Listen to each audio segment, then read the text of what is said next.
Board meeting for Wednesday, June 5th. Thank you for being here.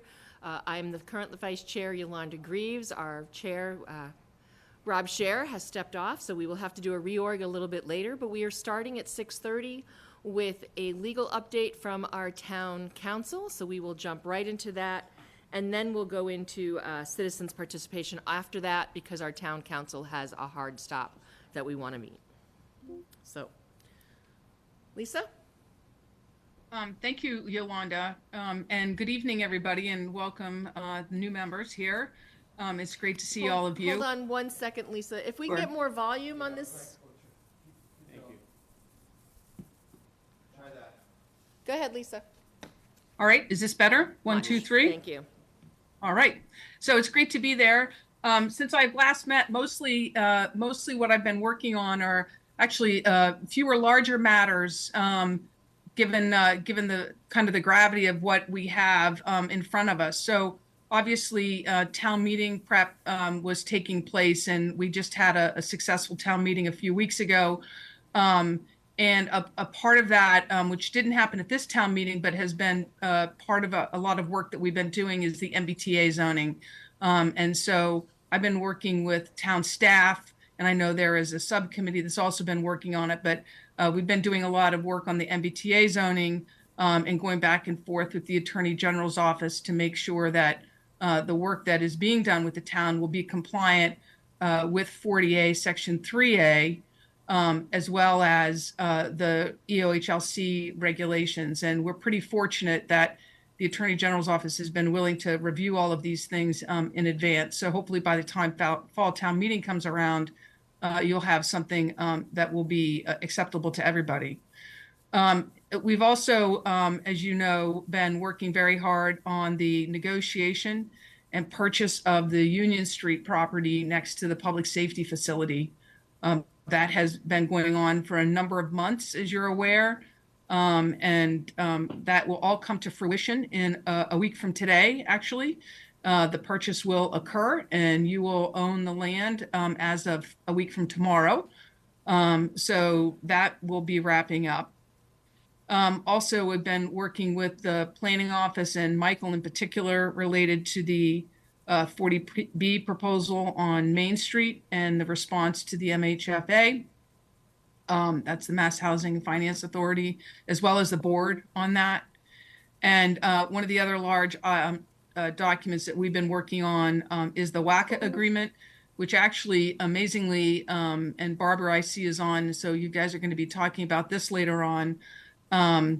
We actually started this a year and a half ago. And then in particular with earnest since the last 6 months. So we're happy to see that come to fruition. I think that that's a document that's going to be that will well serve the town as well as WACA in that and solidify that relationship.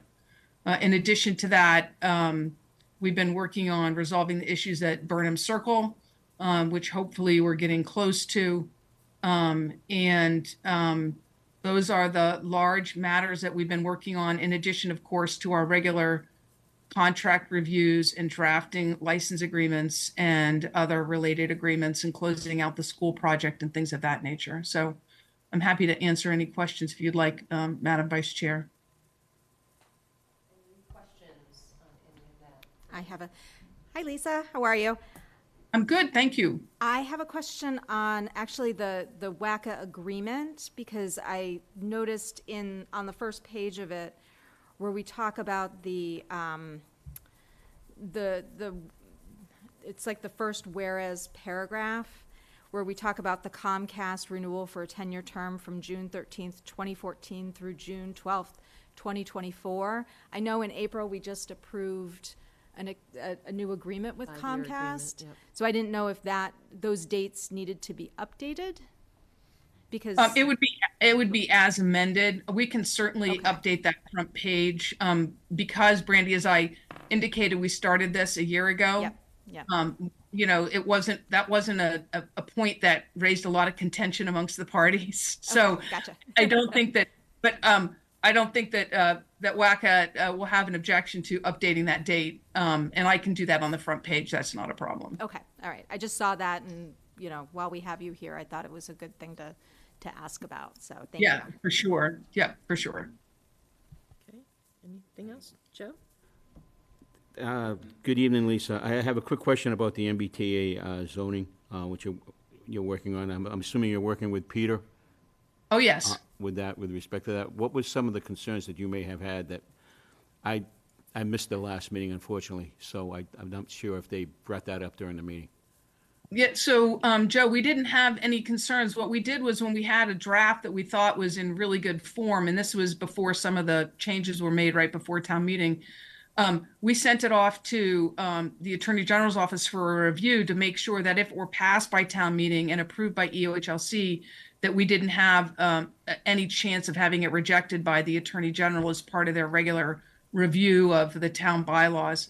The Attorney General made a couple of small edits to it, but nothing of any like substance. They were more in form, if you will. So there weren't any big concerns in that nature. Okay, thank you. You're welcome. Any other questions? Claudia, go ahead. Lisa, I was just wondering, in terms of the MBTA zoning, is anybody tracking communities that are raising objections or taking any types of action, that type of thing? So they're certainly tracking what communities have passed the MBTA zoning. And I don't have that list in front of me, but I can get it to you for sure, Barbara. Excuse me, Claudia. I can also tell you the ones who have filed litigation against the Commonwealth and or the various towns. So of course we have the one on the South Shore, and then we have Rockport that has also filed both a federal and state lawsuit. And I don't believe that there are any towns that have joined that, but everybody's kind of waiting on the town on the South Shore, which, oh my gosh, their name went right on my head. It starts with an M. Milton. Milton, right. So the Milton lawsuit, that case is going to be heard in October. And so we're going to get some reading out of that. But the Milton case is unique because Milton town meeting passed the zoning. And they are a representative town meeting. They have a charter provision that allows the public at large to put to put to a vote by the public at large whether or not to overturn any actions of town meeting. And that's what they did. And that's where it got overturned. And so I think that the lawsuit from Milton is largely going to turn on those facts. The court may address, although it's not been, I don't believe it's been asked to be briefed, but they may address the issue related to whether the state has the authority to pass this Chapter 40A, Section 3A. I think we all pretty much know that answer, but they may address it, but that's not the first and foremost in the Milton case. I wondered too, But not that you yes. know specifically the towns, but do you have a rough idea of how many communities initially does this all involve the MBTA zoning law, and then how many have actually now filed a plan? So there's Approximately, 100, you know, I'm not 100 going to hold you to it. 100, I think it's 177 communities that it affects. And I can get you the list of how many communities have passed it. I don't know how many have been approved by EOHLC, but all the community, all 177 communities complied with the requirements to do the first two steps. The third step is filing the zoning and passing the zoning, or adopting the zoning. And not every community has done that. But what I can provide to the board is a list of all of the communities who have passed or adopted zoning at this time.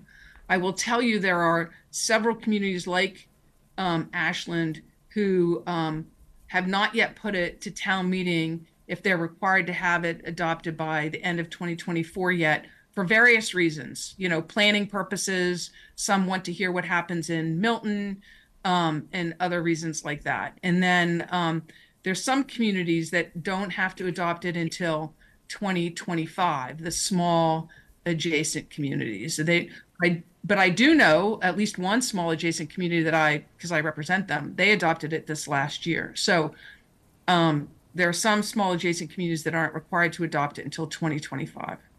Claudia, just as we do receive emails here and there, so it's a little bit dated. Came in mid-May, and as of mid-May, 61 communities had accepted. And so it's probably at the state for review, and I think that's what Lisa was talking about, but they had approved theirs at. So within the community, they'd approved it, but it hadn't been accepted by the state yet. That's, yeah, that's what it's sort of implying. And then at mid-May, there were 12 communities that had not passed. And that sounds like not something like where we sort of moved it out to November, but they had taken a vote and it didn't pass. And so there's 12 communities at mid-May.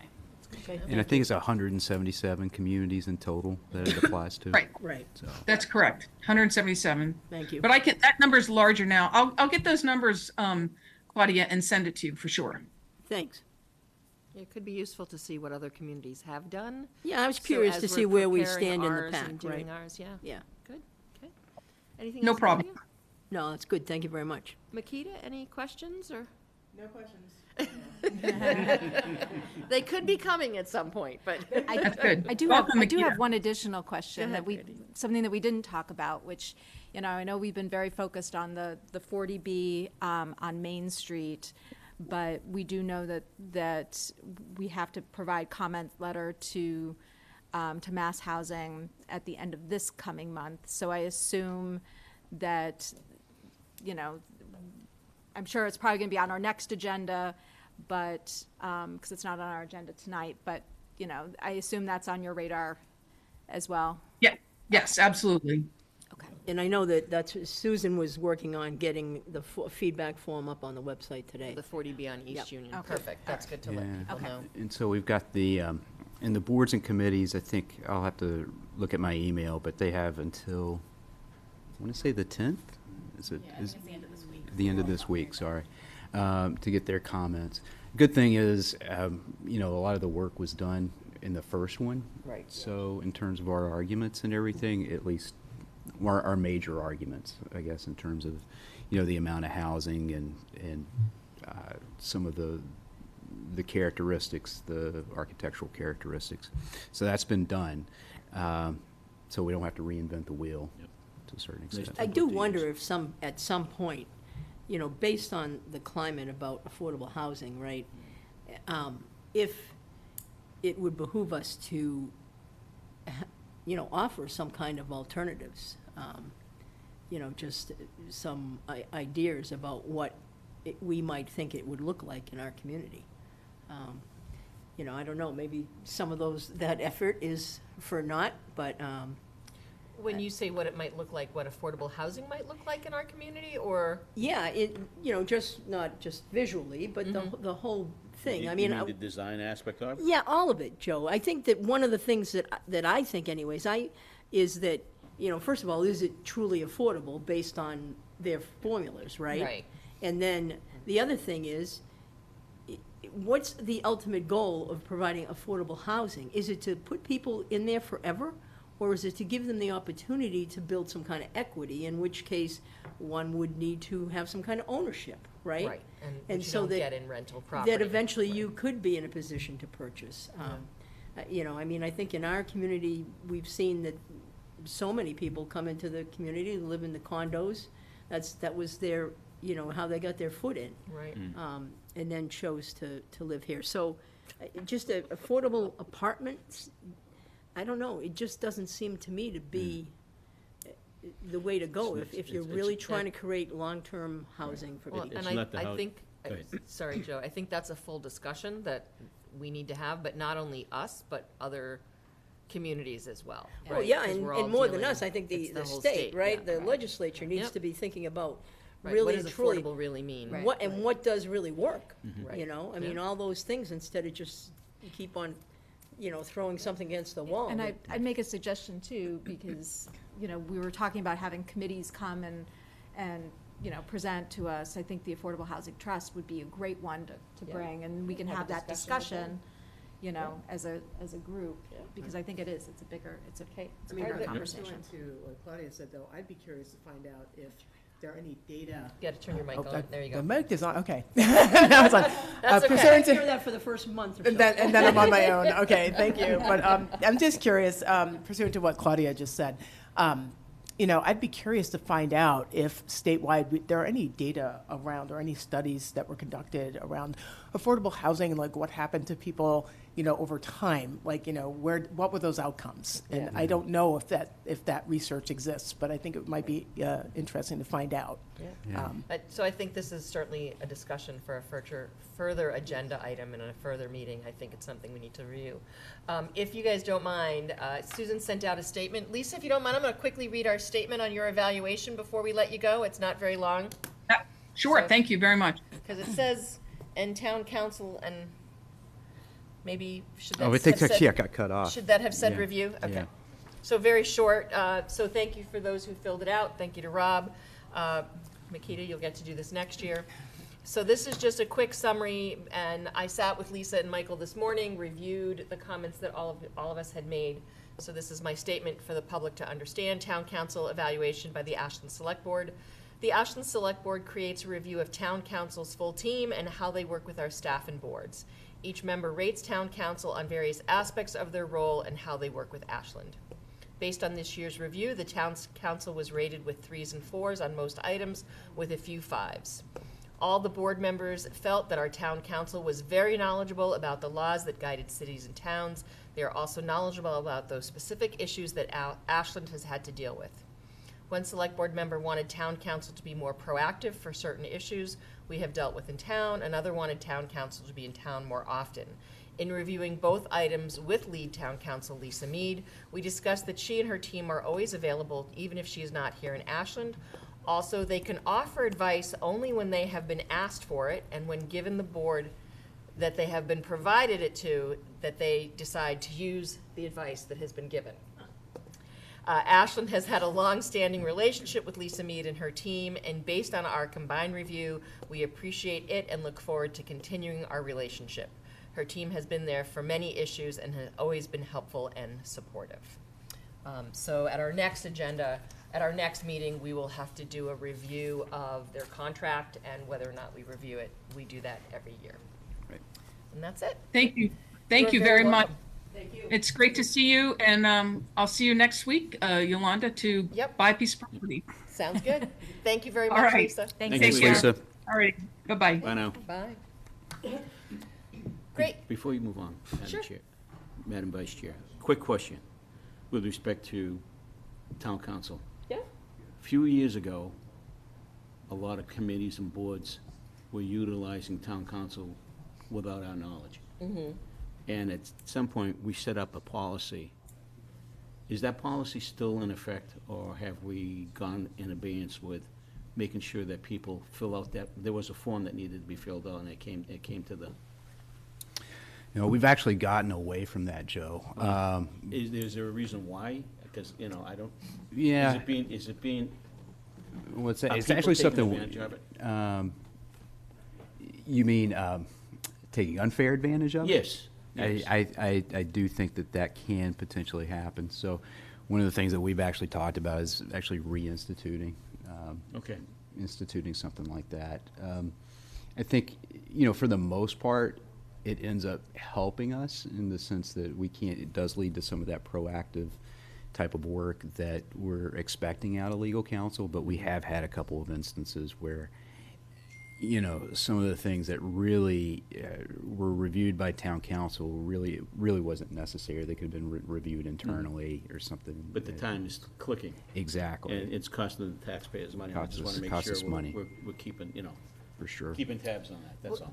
What's interesting is when we met with town council this morning, she said, we are doing pretty well as a community, staying within our legal budget, and we are not running up bills that might have been run up 10, 15 years ago, so, so she's pleased with that. But Is our budget typical, though? Is our budget typical of other communities? Yeah, it's pretty typical. Yeah.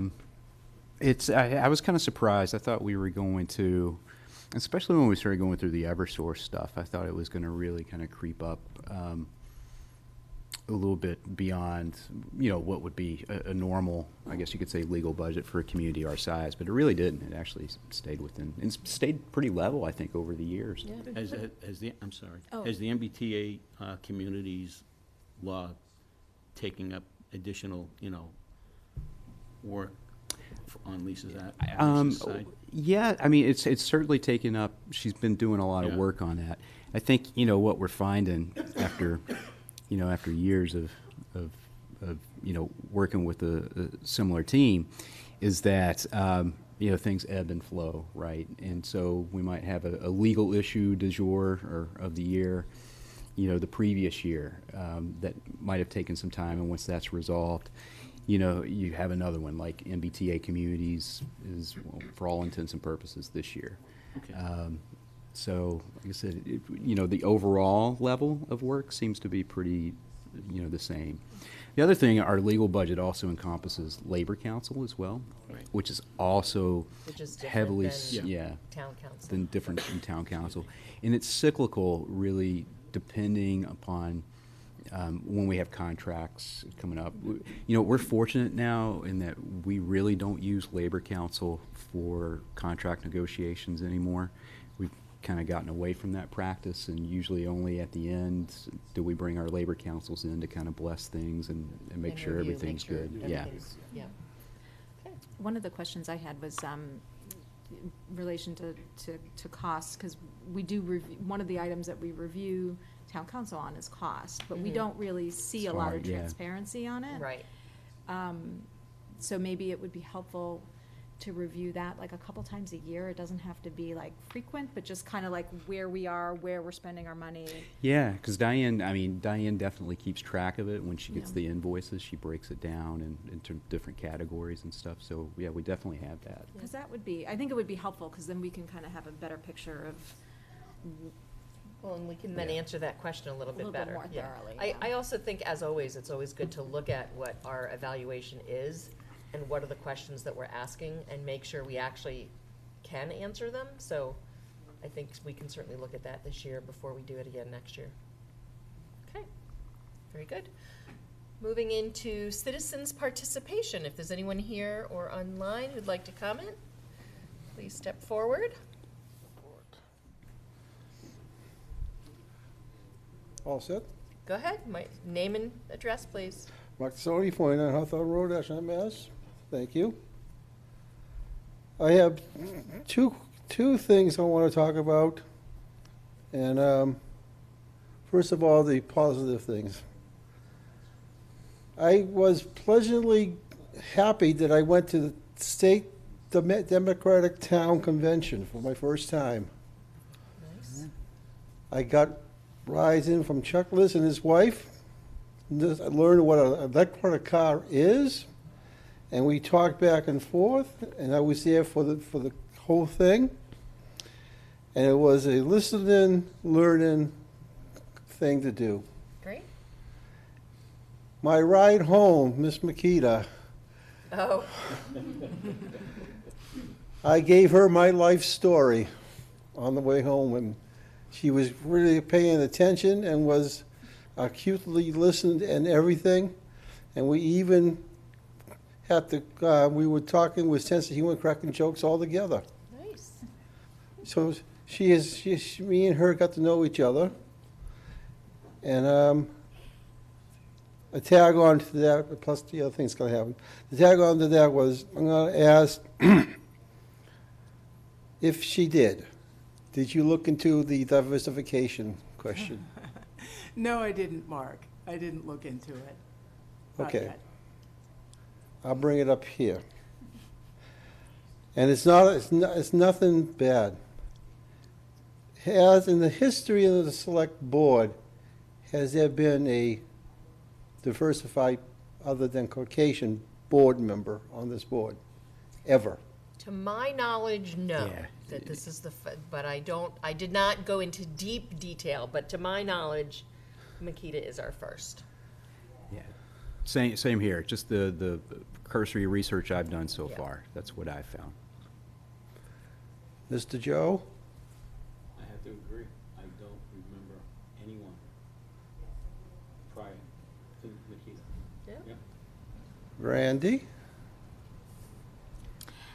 No, these people predate me, so if they don't remember, then we're. At first, I thought you were asking if Joe was. Like, and I was like, No, I still remember the baseball stories. so. I think we're having lots of firsts. I was going to say, this Yeah. meeting marks a number of firsts. It's the first time that there are 4 women sitting on the select board, which is big. We know that other boards in our community have had 4 women, but this is for the first time that the select board has it.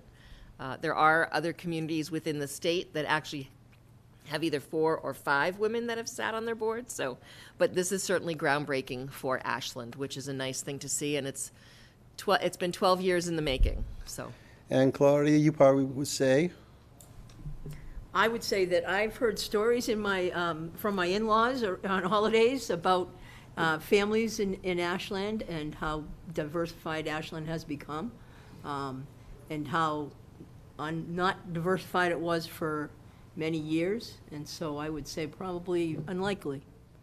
Yep. That there are in terms of families of color, that there were, I know, when my in-laws were growing up, there were, I believe there was like 1 or 2 families that they would tell about. So I would say unlikely.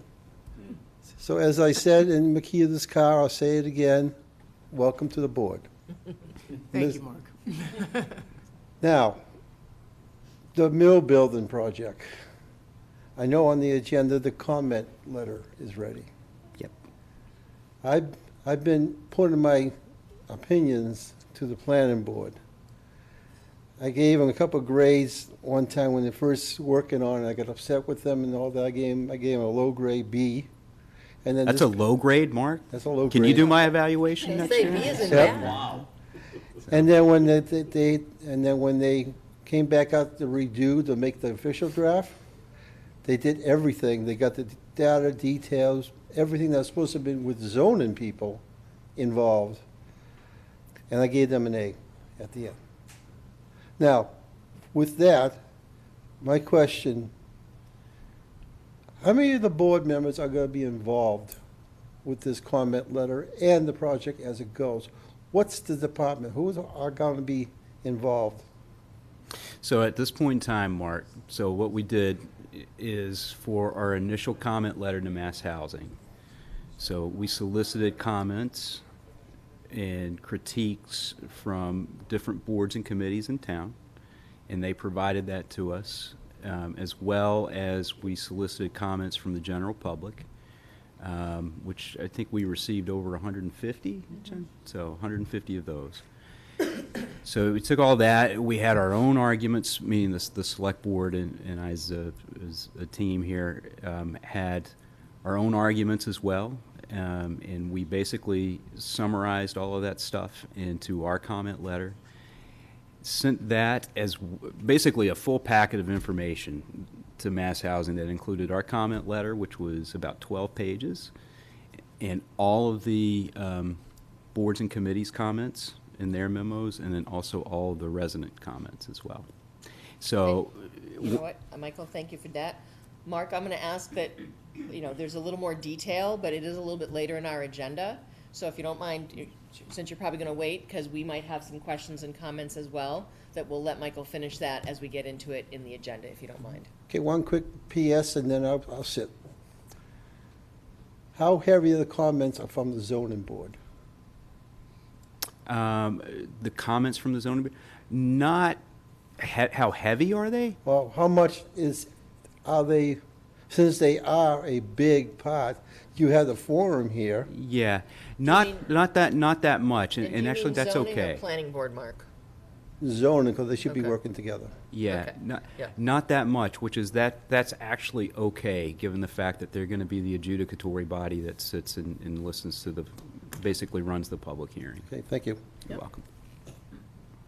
So before we go into our first item, I was sent an email and asked, the person was going to try and be here themselves, but he asked that I read this letter, and it's one of the good letters that we like to get. It's from Mike Connor, who works in the Ashland Public Schools. And he says, "Good evening, my name is Mike Connor. I'm a teaching assistant at the Davis Mendez School. I was hoping to be here tonight in person, but a conflict has kept me away. On Friday, May 24th, we took our 200-plus third graders from the Mendez School on a walking tour of our historical buildings in downtown Ashland. We wanted to give a big shout out to some of our town folks who spoke with the students at stops along the way. Carl Hackinson and Cliff Wilson at the Ocean House, Melanie Connor at the Federated Church, Mike Herbert at Town Hall. These people gave up part of their day to add so much meaning to some of the sites that we visited. They kept our students engaged and asking lots of questions. I guess one of the best examples I can give would be when Mike Herbert explained that his job is to help run the town, and a student followed with, "If you help run the town, could you have a swimming pool and hot tub installed on the roof of the new Mendez School?" I think Mike's response was something better is going up there, solar panels. Somehow, I don't think the students thought that was a satisfactory answer to the question. Also, a shout out to the Ashland Police Department for their help navigating the street crossing we needed to make. With that said, our third grade teachers wanted to say thank you to all for supporting our field trip and making it a memorable day for our students. Thank you, the third grade teachers from the David Mendez School. Really nice. Nice. So I happened to be in town hall to get sworn in that day before our meeting, and Michael was out there on the steps with the kids, and it was great to see, and it was just nice to know that our students and our town staff get to work together. Yeah, great kids, great teachers, obviously, and I think it's funny. Mike Connor calling himself a teaching assistant since he's been a teacher in the schools forever before he retired. But what was really amazing is just how much these kids know about Ashland history. Yeah. And you expect a lot of blank stares when you're like, oh, when was Ashland incorporated? And you have 4 or 5 kids. 1846, and they, like, when was Town Hall built? And they didn't even look at the sign that says exactly when it was. 1955. But I will say the one thing that's always the huge hit here is the jail cell. Oh. So, Do they still do the third grade project where they have to go from place to place? Yeah, I in think town? I think that's it, this was yeah. part of it. This was part of Yeah. it. Okay, Yeah. I wasn't sure because when my son did it, like it was him and me, like walking around Yeah. town and doing that stuff, and it wasn't like as Mr. big of Claudia a. could give an a big update of on a- that. Yeah. Yeah, no, you're right, and Yeah. I've done that with a couple of kids myself, and then COVID, a lot of things went away for a couple of years there, so it's really nice to see these things come back, and yeah, I'm not sure that piece is fully back where they're visiting all the stops independently, but they did bring back the tour with the third grade teachers, and if you want a little laugh, the third grade teachers did a little TikTok. Before and after a field trip, so it was very, Yeah, very someone, cute. when I was at the reality fair, someone shared that with me, and for me, what was fun to see was that Miss McPherson is still a third grade teacher, and I remember her. My youngest had her for third grade, so it's nice to see she's still there. And but the TikTok was pretty funny. It was But funny. I think that third grade project is awesome, and I wish, I know as a parent, I never knew any of that stuff existed, so, to be able to share that with the Yeah. grown-ups too is a good thing. So, absolutely. anyway, but that's awesome. Okay. If there's no one else for citizens' participation, we will step into our agenda. The first being the board reorg. So we need to vote chair, vice chair, and clerk. I'm opening up for nominations for chair to start. I'll start it off. I'll like to nominate Yolanda Greaves as chair. Okay, second. I'll second that. Great. We have a motion and a second. All those in favor of Yolanda Greaves being chair, say aye. Aye. Aye, and you are allowed to vote for yourself. Thank Yes, you. Yes, you are. That passes 5-0, and thank you. I look forward to working and doing some great things together this year. Okay, next, vice chair. If I can have a nomination for vice chair. All right, I'll continue. I nominate Brandy Kinsman as vice chair. If I can get a second? I'll second that. Great. We have a nomination and second for vice chair. All those in favor say aye. Aye. Aye. Aye. Great. And Note that Brandy voted for herself. Yep. 5-0, that makes sense. And then the last would be for clerk. I can get a nomination for clerk. I'll nominate Joe Magnani. I'll second that. And the one thing I do want to add to that is that we do have to pause our bylaw that says you can only be in a position for 1 year to support that nomination. So the nomination with the pause as one, if that's okay with everybody. Okay. Fine with me. Okay, all those in favor of Joe being clerk, say aye. Aye. Great. So we now have our new board, chair, vice chair, and clerk. And then I think moving forward, there's information that I've gathered from other communities as to how they do some of the board reorg. So I think as we go through this year, I'd like us to review that and see how we do it moving forward. But thank you all. Great. Because typically, just for people watching, we rotate every year. So Right, that's been our general, Yeah. Right. It usually gives the opportunity for everybody to have the opportunity to be working in different functions within Yep. the board itself. How to run it, how to run the meeting, how to be part of the things that go behind the scenes of how to prepare for the meetings, how they get the information out and do all those things. So Yep. it's been it's been that way for quite some time. And I see a former select board member or selectman sitting in the audience way in the back with a red tie. I think it's a red tie.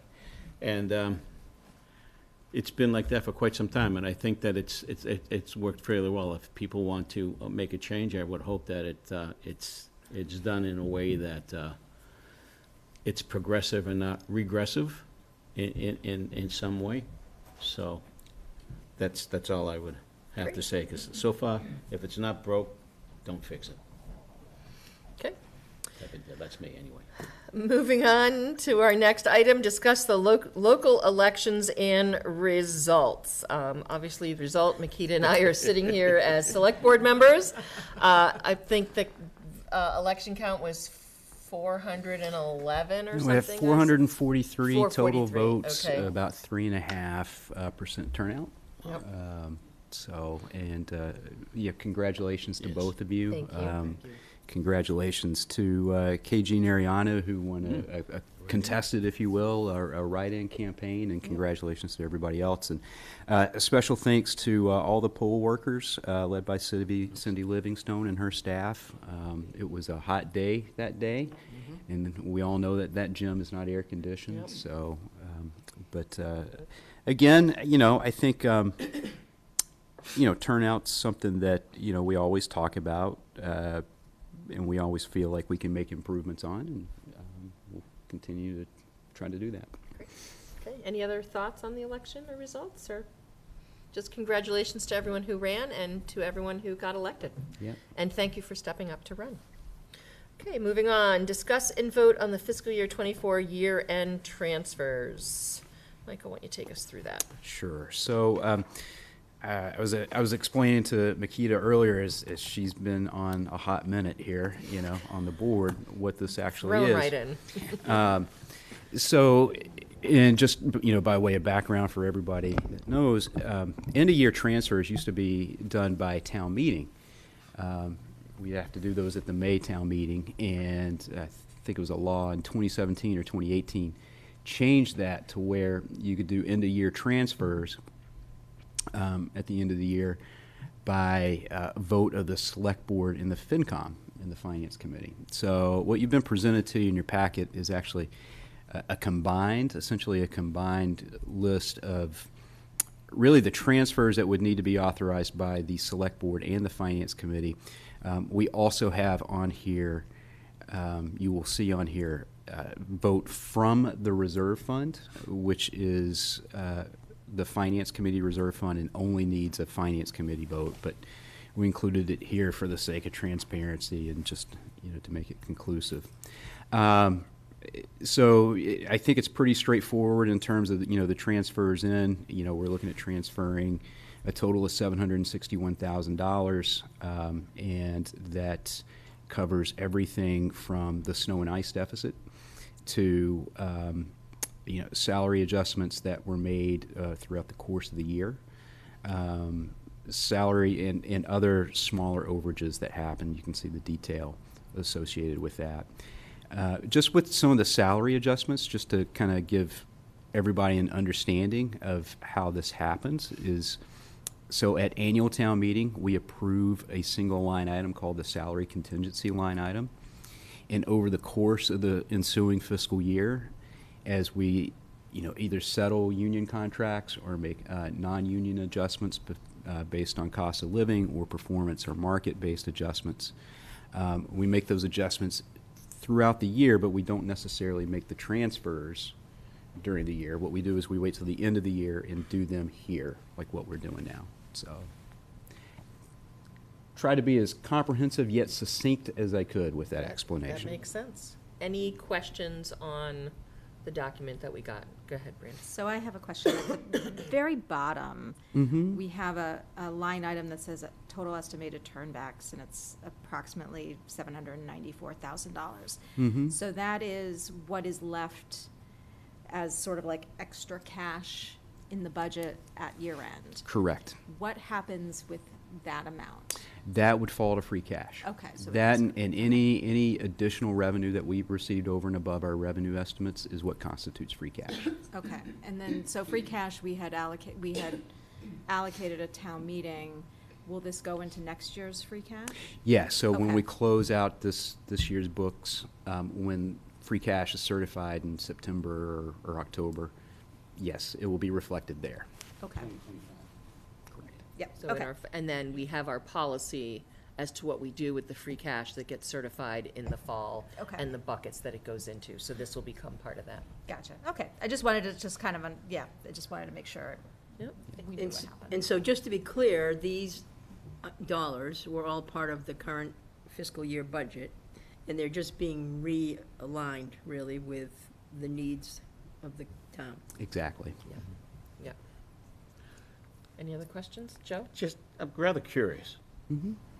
You said the FinCom and the Select Board have to approve this. What happens if one of the boards decides they don't want to go through that route? What happens? Well, then we don't have a balanced budget. Well, no, I just, Yeah. I want people to understand that, because things happen. Emails are sent out, things are put on social media. It may not be the Accurate. correct, accurate figures, and I just want to make sure that everybody is aware of that. Yeah. That these are accurate figures, and these are, yeah, okay. Yeah. Because it gets kind of tedious after a while. It can be. You'll learn. It gets tedious. Yeah. Can be. Thank you. Okay. Any other discussions on this? Yep. Just one other quick question. Was there anything in here that was a big surprise to us from a cost perspective? Not really. Because most of it's pretty small movements, but Yeah. I think, believe it or not, even though we didn't have much snow this year, I was kind of surprised our snow and ice deficit was only what it was. Yeah. Yeah, we had some, Yeah, but we also use that opportunity if we do have a light snow year to, maybe do some improvements to equipment or stock up on salt, do the things that we need to do. So, yeah, it was probably a surprise in the other direction, Brandy. Gotcha. It wasn't as much as I thought it was Okay. going to be. Workman's comp, that's, Well, yeah, that was actually surprising too. You're right, in terms of the workman's comp, workers' comp. yeah. So that was a good news. yeah, okay. If I can get a motion to approve the transfers for the fiscal year '24 end of year budget. So moved. In a second? Second? Great, we have a second, a motion and a second. Any other discussion? No. All those in favor of the motion, say aye. Aye. Aye, and that carries 5-0. Thank you all very much. Okay, moving on, we have the agreement with WACA-TV, Memorandum of Understanding. I believe we have the current chair/president of the WACA board with us today. And also we have Barbara Chisholm online as well. Michael, why don't you take us through this, and then if Barbara and or John want to make any comments, we can do that as well. Sure. Thank you, Madam Chair. So Lisa alluded to it a little bit earlier, but we've been working on this agreement for a while, which officially kind of consummates the relationship between WACA as our cable access organization, and then also the town through the select board. And essentially what this agreement, you've seen what the agreement says and what all it encompasses. But, for those at home that are wondering, it really talks about like the scope of services that are provided, kind of outlines some reporting mechanisms in place in terms of annual reporting, financial reporting, things of that nature. Then also really clarifies basically the way the town receives PEG access, or that cable access money through the franchise agreements that we've just gone through, how that gets relayed and essentially spent by WACA as the cable access organization. I'm just trying to see if there's anything. Yeah, that's pretty much it. I mean, in a nutshell. And this is a 5-year agreement? 5-year that I saw? agreement, Okay. yes. Yep. Any questions, comments, concerns? I just want to, I just want to say that I'm going to recuse myself from this Okay. matter. Yep, So that we'll makes be sense. Just picking Yep. up the Okay. conversation of the vote. okay. I know Barbara's listening. Barbara, I've always asked you, I didn't have the opportunity to speak to you about this prior to, but are you satisfied with the current memorandum of understanding that's in front of us right now? Barbara, are you there? I don't know if you're. I There we can't are. unmute. I can't unmute. You're unmuted. There, now You're you're unmuted now. Okay, you're unmuted now, Barbara. Yes, Did- I'm here now. I could not mute myself Yep, before. So. Yep, that's okay. You've been unmuted. So did you hear Joe's Okay, question? thank you. Yes, we are pleased with the agreement. I just want to thank our consultant Sue Buskey and Lisa Mead for working together to provide a good agreement, and we look forward to being able to work well with the town going forward as we have in the past. So, yes, it's been a long time coming, and we're glad that this agreement has come to fruition. Great. I will add, it's, so this agreement actually gives WACA quite a bit of flexibility as well in terms of how they can get and procure equipment, and really kind of gives them flexibility and agility in terms of doing what they need to do. So it's really good. John, any comments or? Good evening. Thank you, Madam Chair. John Featherston, 98 Heritage Avenue. I'm just going to blame it all on Makita, because Makita did all of the hard work, and kudos to her, and congratulations, Makita. And no, but I mean, I think we're all very, very excited about the partnership. I mean, one thing that just a personal opinion, ever since Michael has been the town manager, I think WACA and the town have had a phenomenal relationship, and I can only see that we can do more things. I mean, with your involvement in the station. I mean, I'm just personal note. My favorite show of all time on WACA was Badges. So I don't know, what happened with that. But I mean, I think there's good chemistry between the town. I think we've got some new people on our board that have some new ideas that we can look to do better collaboration. But kudos to Attorney Mead and our attorney for making this happen, and we're really excited about it. So. Any other comments? Sorry, go I ahead. just had a couple of, maybe, oops, thanks, a question and a comment. In terms of viewership, do you know how much of your viewership is by Facebook, watching programming that way, or how much of it is on one of the channels? I think the handsome man back there would have a better answer for that for me, but, That's you, Paul. not me. The important thing is the rest of us knew that when you said handsome, what you were talking Yeah. We don't have exact numbers because the cable companies keep those numbers for themselves as far as the amount of like Nielsen type numbers. Yeah. But we do get a lot of feedback from the community that people do watch, especially the government meetings and things like that. And I know that with some of our recent pieces, like we did a thing with the Make-A-Wish Foundation that had a couple thousand views on Facebook. The sports do really well. So we get a lot of views online. Definitely, it's very important that we are online as well as on the channels. Yeah, great. I think it's very important that we have that sort of a connection or availability to the community, and it does have a couple of different ways to reach people. It's certainly without newspapers being what they used to be and that. Yeah. And I can remember when reporters sat in rooms like this all the time, and so it's really important that we have this.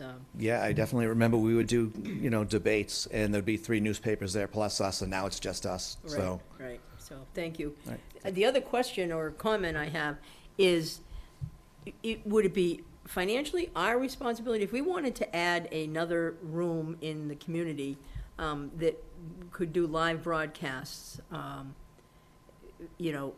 With community participation in that, we've had a couple of times where we thought we might fill this room. I don't know, maybe it was just dreams, but who would that be? Our financial responsibility, or WACA, or joint effort, or?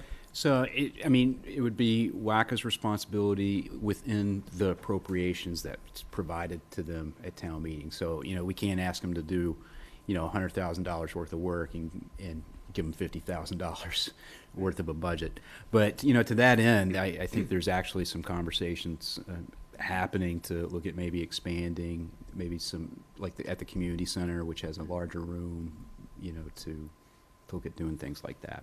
Great, thank you. But, Claudia, I think you're a great idea, because that's one of the things that we've kind of talked about too, is, to encourage people to still watch TV, because a lot of people are out there cutting the cord. Let's just be candid.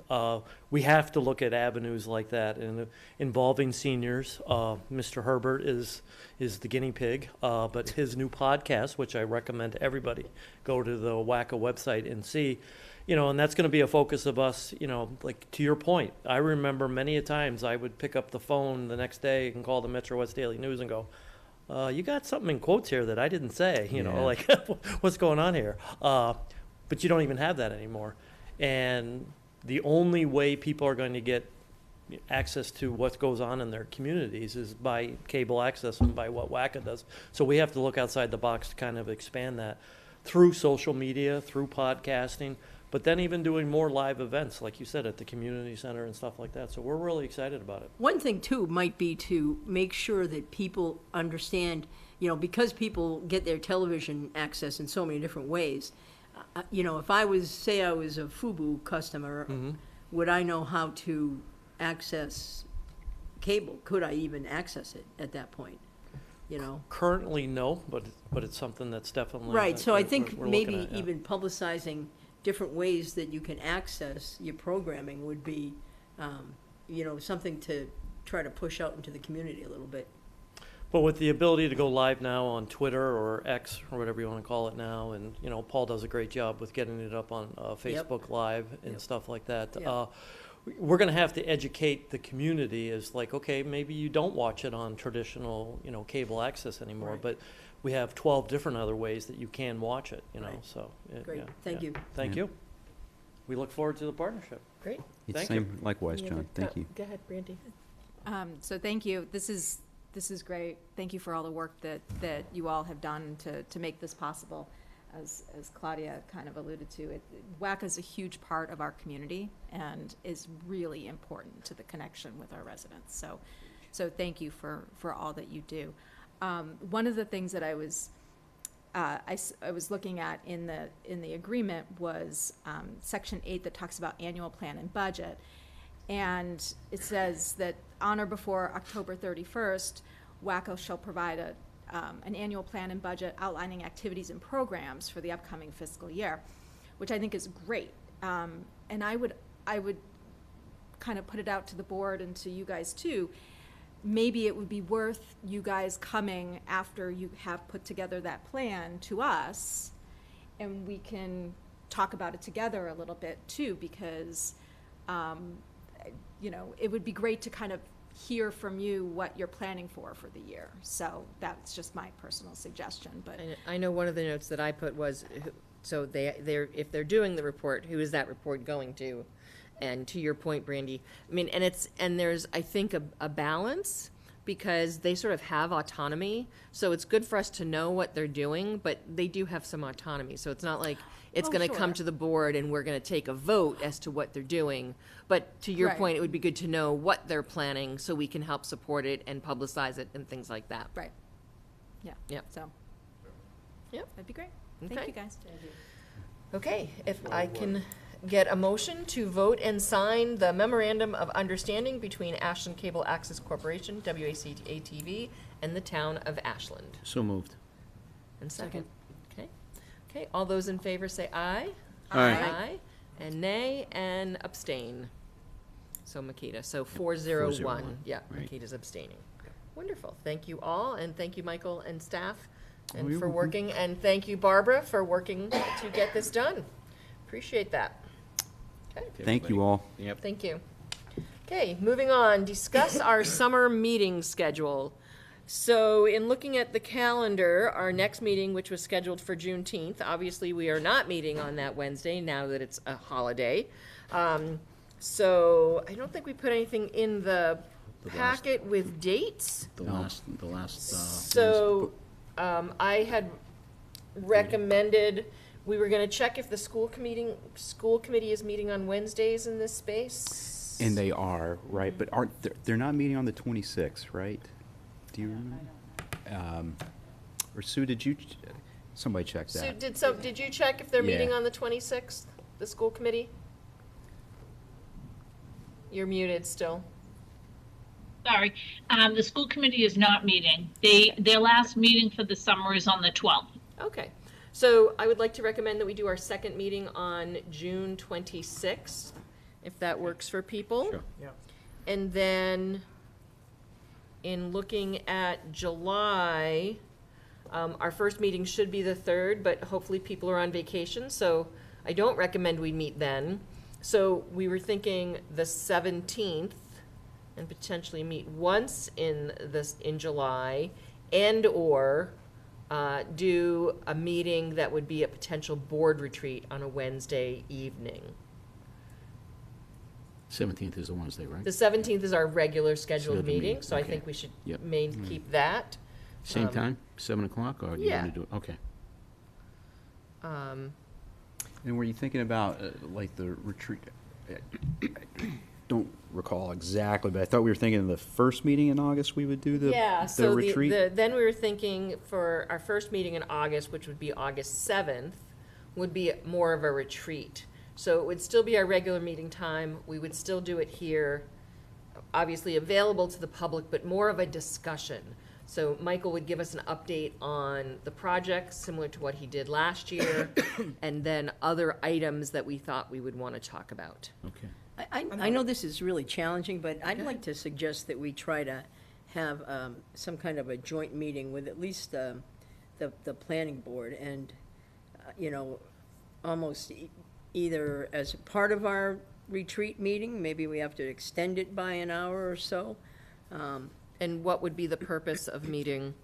I think really just to kind of maybe build relationships a little bit and try to have some conversations about what the community is faced with that impacts, you know, planning board, and how what the planning board actions they take and actions that we might take.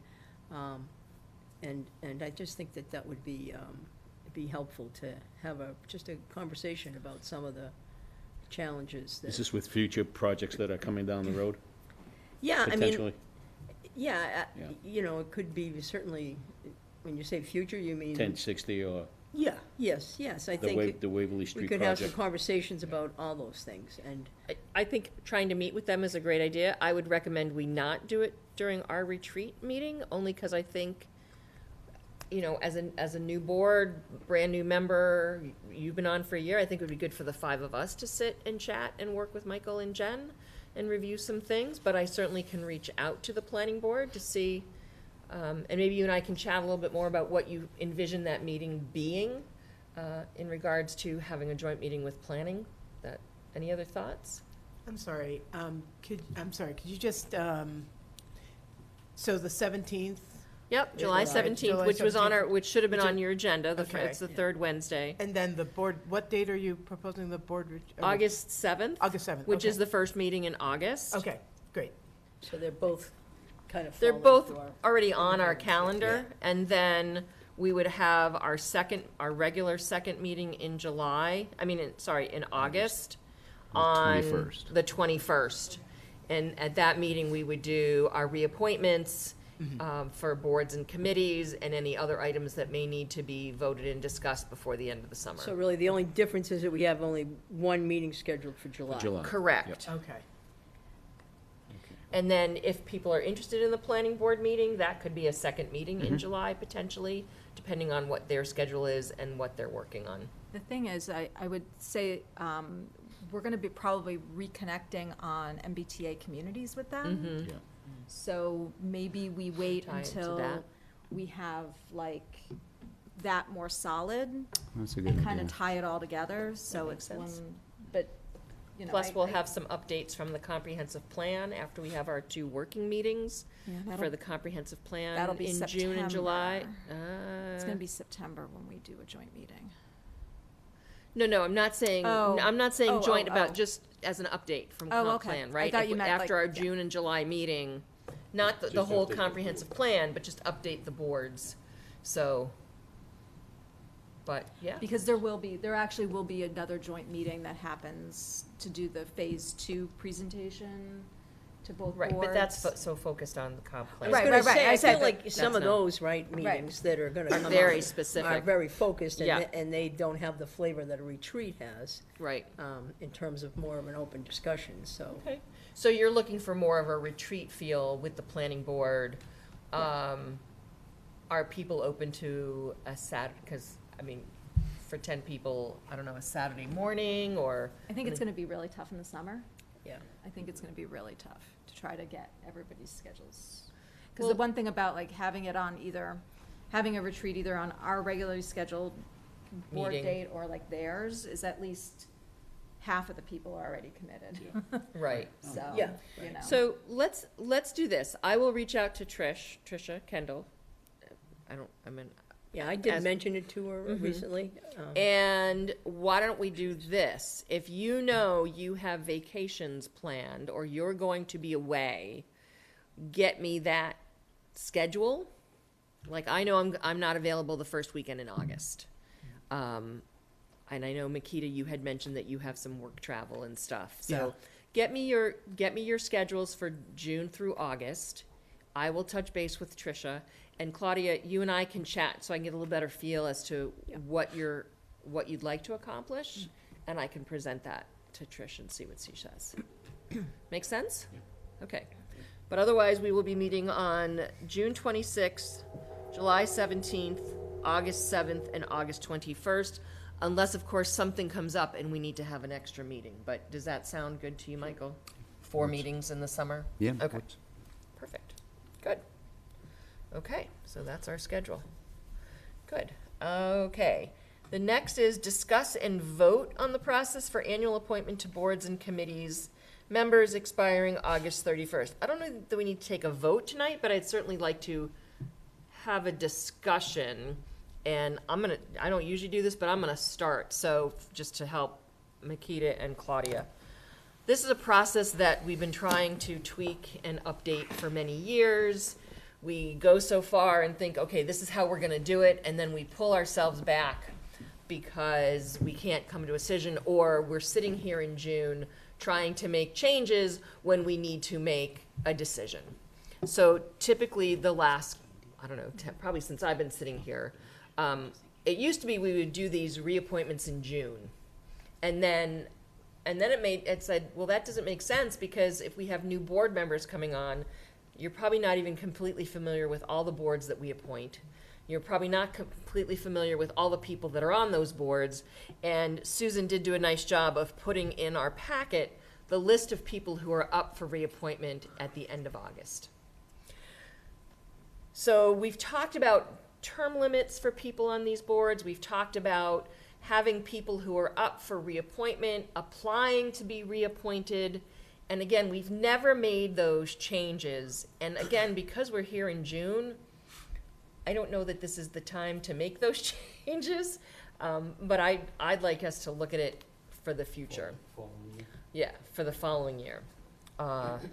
So right now what happens is Susan reaches out to these people who are up for reappointment. She asks them if they'd like to be reappointed.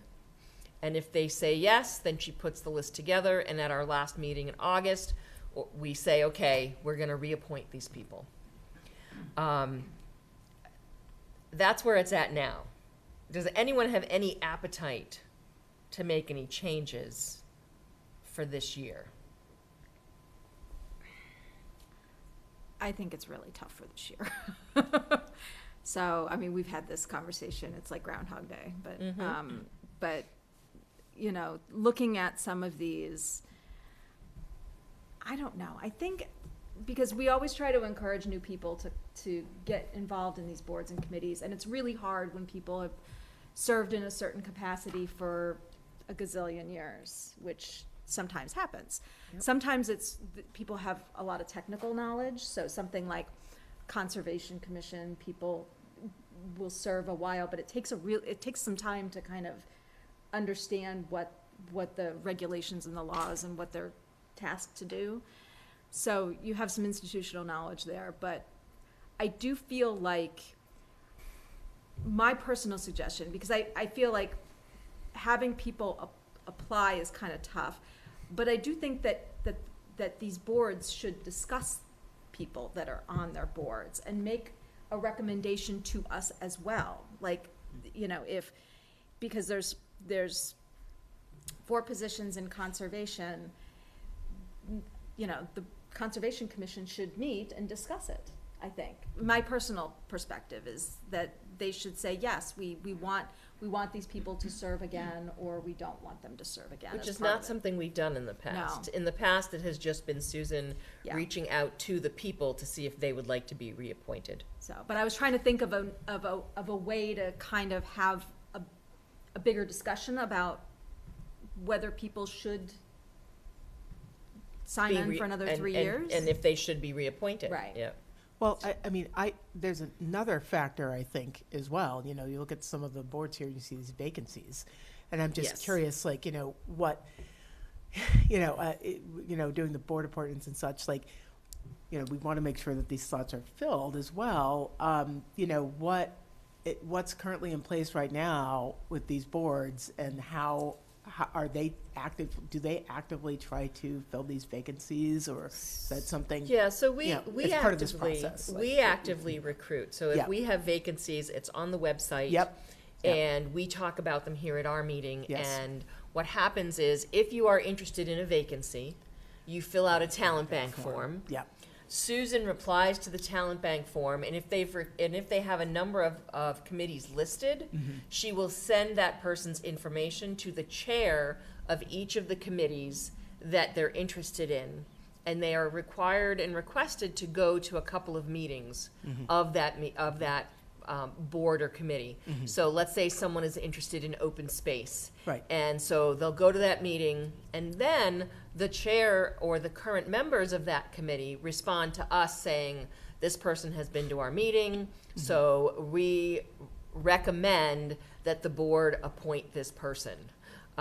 What we sometimes do is, and we haven't done this a lot recently, is a lot of the times we'll know the person, or someone on our board will know the person, say, oh yeah, this would be a good fit. We have tried in the past inviting people to our meeting to say, okay, let's see who these people are and ask them some questions, and if they are the right person. Recently for ZBA ZBA and conservation. and conservation, we interviewed 2 people, and then we voted and appointed one of the 2 based on some of the recommendation and information from the ZBA. Conservation. I think we talked about conservation. I don't think we've actually I think we appointed talked anyone in a right. while. We talked about someone had stepped down, Right. and that we haven't filled that yet because they Because haven't these mentioned yet. These regulatory Yes. bodies are like crucial to making sure that they function well. Yes. You know, like we also appoint people to the Council on Aging and Historical Commission and a bunch of other commissions too, and boards that aren't regulatory, that a lot of times will show up on our consent agenda Right. sometimes. Right. But we try to, if there's, you know, obviously, the committees kind of weigh in on some of those recommendations too, when we have. Well, and we asked them to. We asked the committees to say, okay, you've had 2 people, or you've had one person come sit in on your meetings.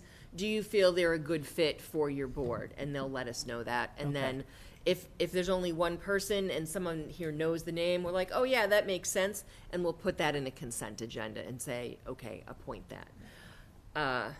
With some of the regional work I do, I've been trying to reach out to other towns and committees to see how they do it. And it's been eye-opening how some other communities do it.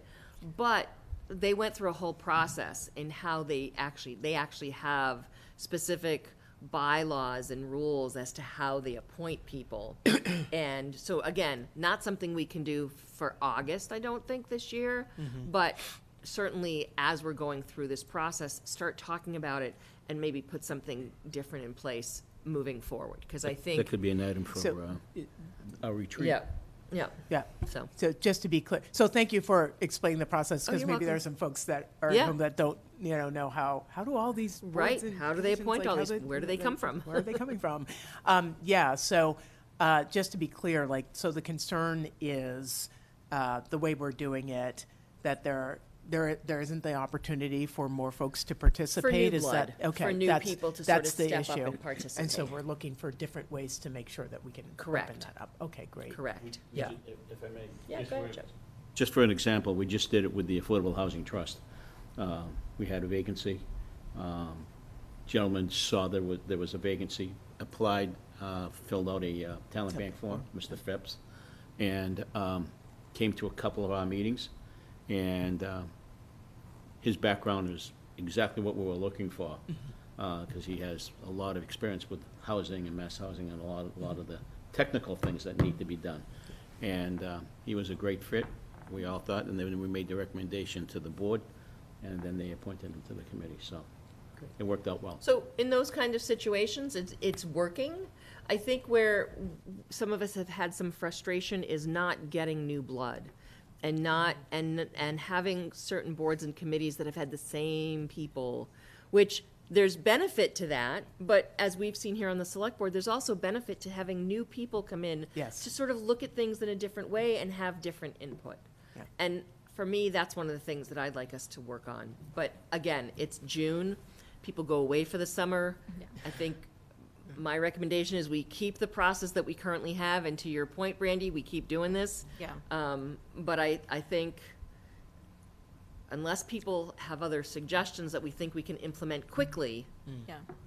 Yeah, I don't think we can really implement anything quickly, but I Right. do think that the best, or an important part of this would be to make, even before a committee or a commission or whatever has a vacancy, people become aware that those groups exist, right? Because if they don't know they exist, they aren't going to be interested in being involved, obviously, right? And then, because I think, to your point, to sit around in a group of 4 or 5 people and go, well, I don't think you should be on it anymore because I think you stink, right? I mean, how does that work? Oh, no, Right. right. So I think it's important kind of, you know. Criteria, what's going to be the to criteria in sort choosing of people. create some interest in the community Yeah. in ways that, Right. that can become involved, Right. right? And, I mean, There needs to be a transparent process where everybody understands the rules and that there's turnover. So I'm just hearing the requirements here, and it sounds like there are other cities and towns that, so maybe we can kind of scoop up some of those best practices and examine them, but it doesn't sound like this is something we're going to be able to put Not in a together month. this evening. No. I know. The one example I had, they started discussing it in September. They had the discussion with all their boards and committees through the fall. They finally implemented their program in February and March. Now, their cycle's a little bit off of ours, but I see if we can make this something that Yeah, we, a priority. and I see this as, because I know Michael's like, don't add anything to my plate. But I see if this is something that we as a board can start looking at Yeah. with Susan's assistance, again, not putting it on Susan to figure this out, but to give her some better tools and to give us some better tools to determine who's going to be the right fit for certain committees, so.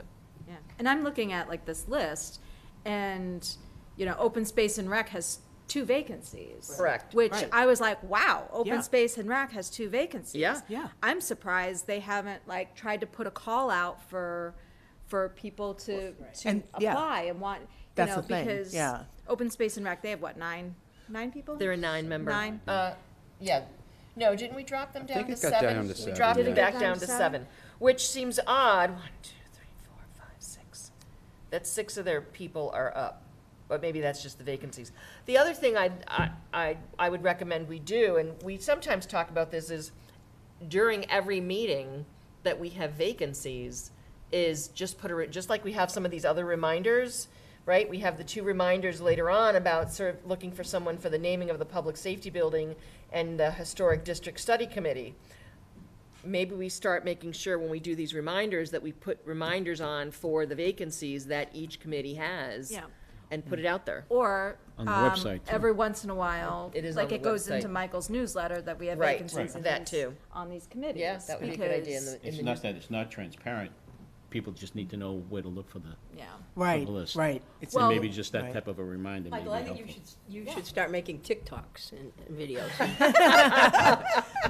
Really? It's a new way to get the information Isn't out. it going to be like banned in like 6 months or Actually, you're a very so? talented young man, so. Podcast away, right? Oh, boy. Let's do one technology Technology thing at a time. Okay. So, again, I don't know that we have to vote, but I would just say that we continue this year with the process. And I would ask Susan that, you know, we make sure Michael gets the list of all the vacancies and that we start recruiting for some new people and then look at it for next year. Okay? Susan, do you need anything else from us for that item?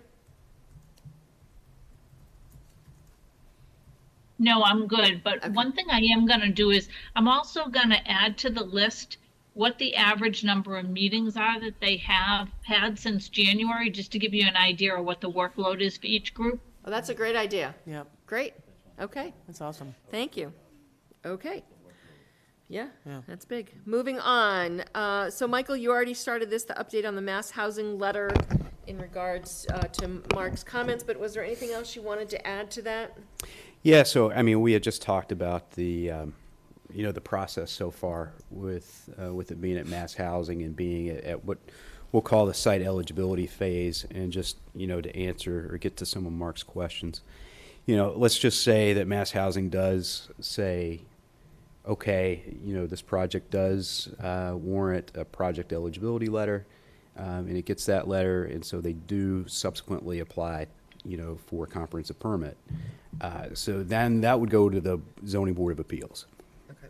And the Zoning Board of Appeals would be the one responsible for adjudicating that, having the hearings, and basically, I think through that process we could find kind of where some of the, I don't want to say different pressure points are, but where there could be different areas for agreement or a mutual agreement with the developer to make things better.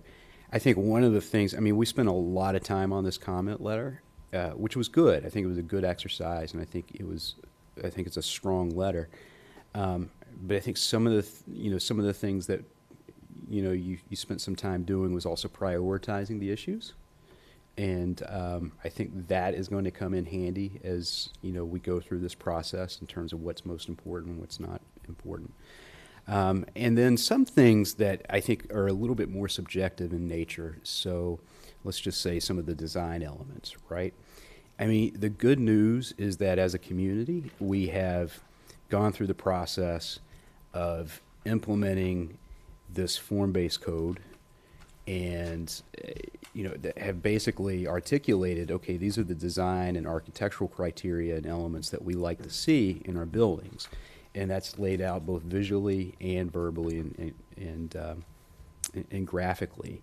And so, in fact, we actually included, basically an example of that in our letter. And so I think, we have a template from which to work from as a community if we do want to see design changes, which we do towards this building as well. But other than that, I don't have too much more about the letter itself, just to thank everybody who made comments, both the boards and committees and as well as the residents. And certainly the select board's guidance and thoughts. I did receive, confirmation from Mass Housing that they did receive it and that they'll let us know.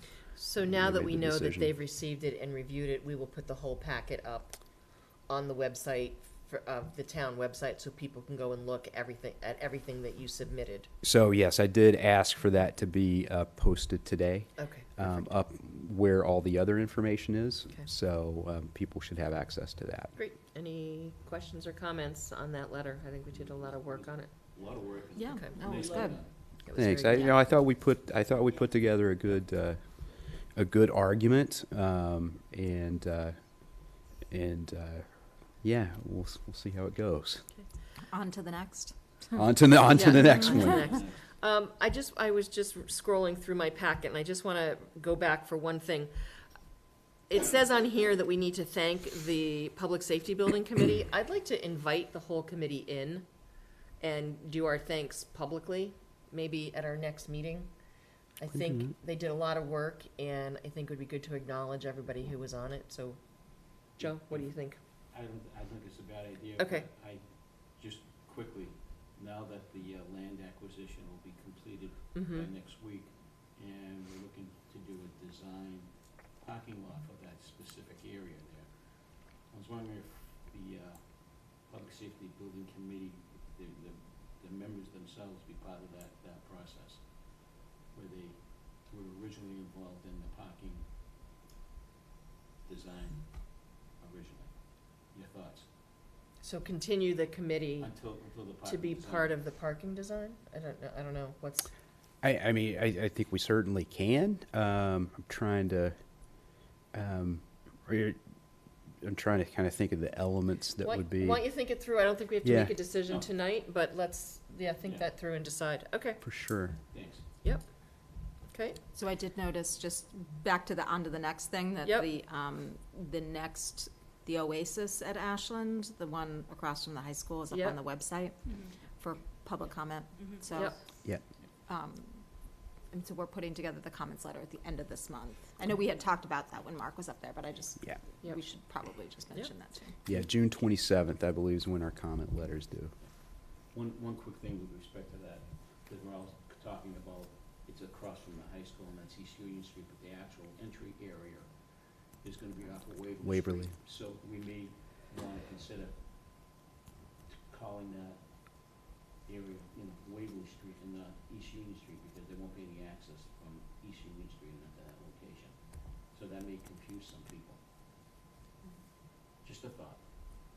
Yeah, I Oh, think I see. technically Okay, I the see what you're address saying. is 61 Waverly. I think that's Yeah. the, So Route technically. 135. Route 135. Yeah, Yep. Because that's a more accurate location than across from the high school. correct. Just Okay. to make it clarify, just Yep. clarify. Makes sense. Okay. Okay, move, Michael, you'll put that link in for the feedback form in your. I will. Yeah, as well as a link to the information again and all of that stuff. Yeah, and maybe, because it wouldn't be bad if people were able to reference the letter too. Yeah. You mean the existing? Yeah, the one that Yeah. just went in, so I don't know exactly where that's posted, but maybe if they could be some kind of Connected somehow. connected, yeah, on the same page or something.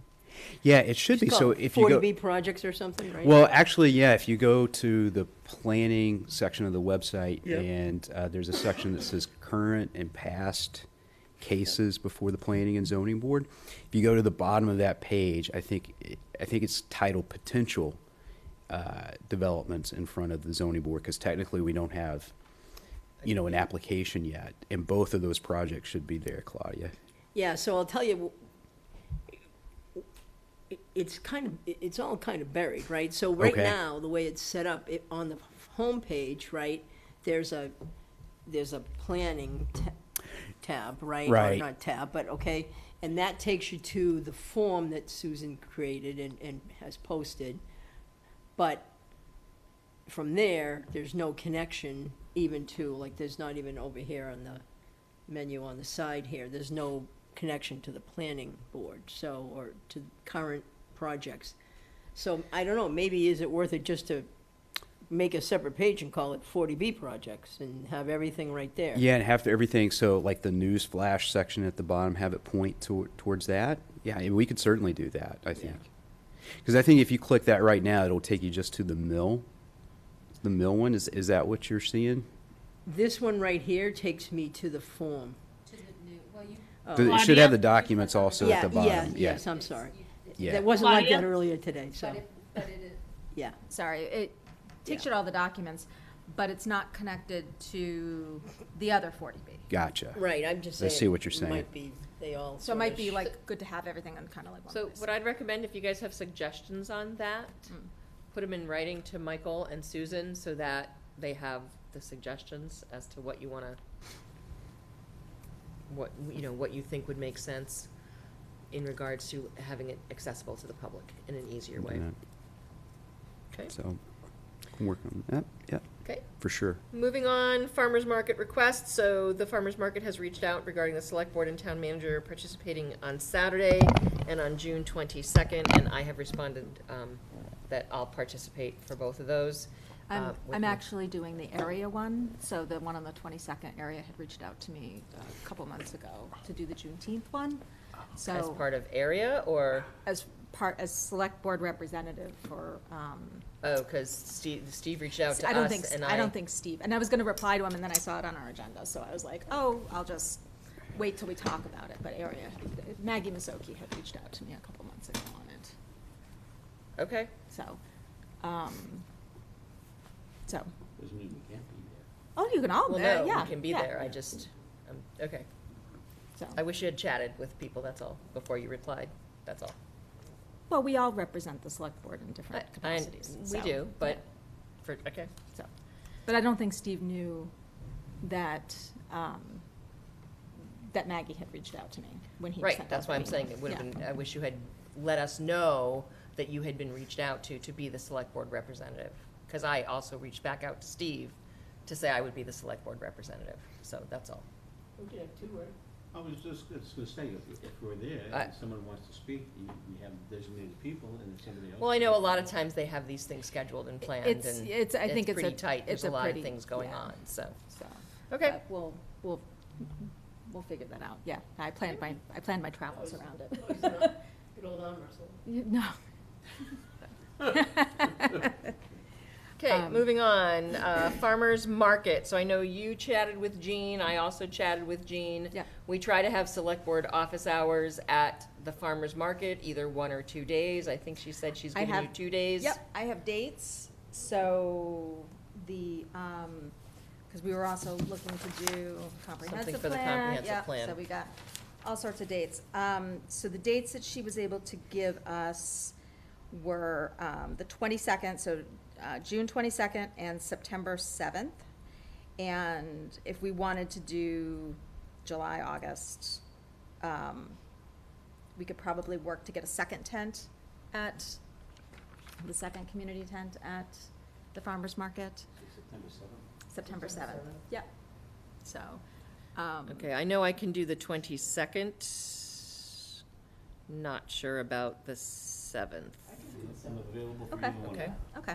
You're, Do you- did you say you are or you're I not? am. Okay. Okay. So 6:22 Yeah. and 9/7. Okay. Okay? I could do the 22nd. Yeah, I can't do the 22nd, but I No. can do the 7th. All right, so I if mean, Yolanda and if there's Claudia- 3 of us or 4 Yeah. of us, 'cause we don't have to be there at the same No. time. We try to rotate through the hours, so, Okay. Okay. yep. All right. So just, 9 to noon? 9 to 1. 9 to 1. yeah. I mean, sometimes we've left by 12:30 because it's quiet after that, so. So we just kind of, do we like do shifts? Like- Yeah, so we say, okay, who can be there first thing, who can be there, and we, Oh, cool. Yeah. Okay.